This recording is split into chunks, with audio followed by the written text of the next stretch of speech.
5টা তেলাপিয়া মাছ পিসি সকালেই ধরেছিল আর ওটা জলে ডুবিয়ে রেখেছিল। এখন সময় 4টে।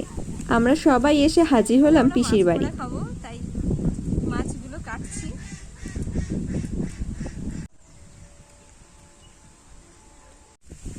মাছ কাটা হয়ে গেছে, এবার মাছগুলো ধুয়ে নিচ্ছি ভালো করে গরম জল দিয়ে। এগুলো দেখো, এগুলো হচ্ছে মিনি তেলাপিয়া।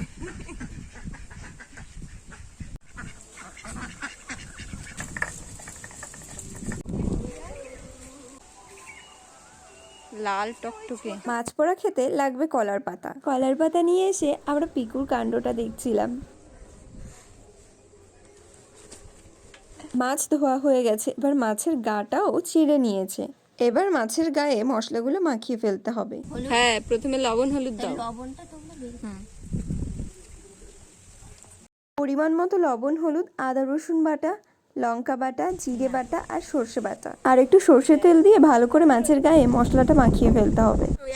একটা পাতা না,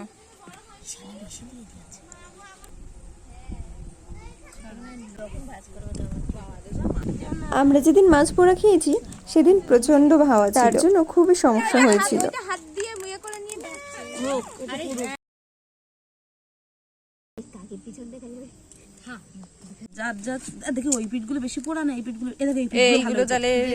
আমাদের মাছ পোড়া কমপ্লিট। মাছ পোড়া খেয়ে আমি আবার রেডি হয়ে নিলাম, কারণ আমাদের এখানে চলছে বাসন্তী পুজো আর মেলায় যাব না তাই কখনো হয়। তো আজকের মতো টাটা।